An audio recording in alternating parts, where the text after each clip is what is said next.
Merci. Oui, j'ai vu il y a 2, 3 jours, avant-hier, je suis passé à Barraki euh, voir le terrain et j'ai rencontré des jeunes du CRB. Apparemment, leur centre de formation est pas loin.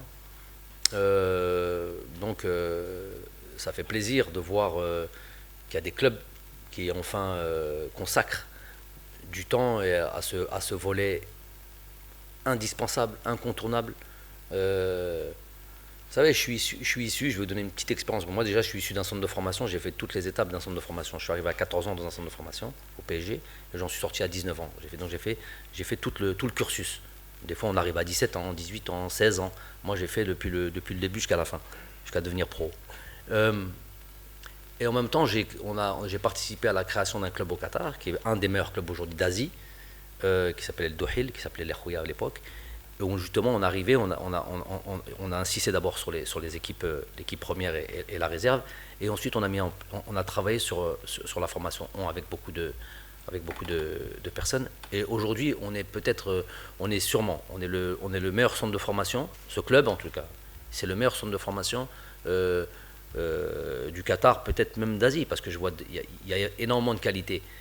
Et je vois qu'en si peu de temps, entre la création du club, c'est en 2009. Aujourd'hui, ça fait déjà 5, 6 ans qu'on est quasiment les 7 ans même, donc que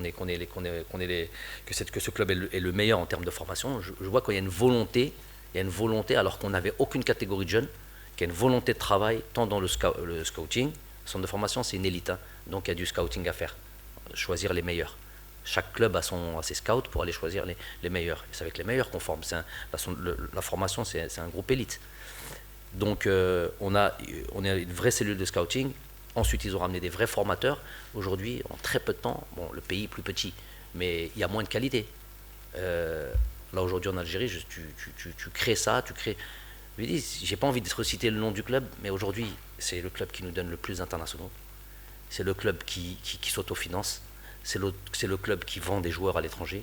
C'est le club qui est aujourd'hui premier du classement. Et je peux en dire des choses, qui est en train de créer son centre d'entraînement avec ses propres fonds. Donc c'est quand même un modèle qui fonctionne. Et le modèle, il est simple en fait. C'est d'abord avoir des cellules de scouting, après et mettre des formateurs de qualité avec une structure, avec des infrastructures. Donc à partir du moment où on a ça, donc ces clubs apparemment sont sur cette lignée-là, je ne connais pas les détails de leur travail. Je suis sûr qu'on peut avoir très très vite du résultat. Il y a plus de garanties dans notre pays que dans d'autres pays où il y a moins de qualité, où il y a moins de viviers, où il y a moins de talent.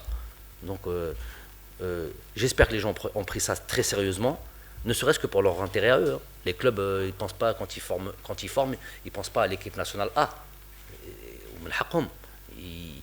Ceux qui mettent de l'argent, des entreprises étatiques ou des entreprises privées, ils mettent de l'argent, c'est pour avoir des joueurs dans leur club, les faire grandir, peut-être demain avoir des résultats avec eux, les vendre, tout ça c'est légitime, pourvu qu'ils le fassent, tout simplement, pourvu qu'ils le fassent.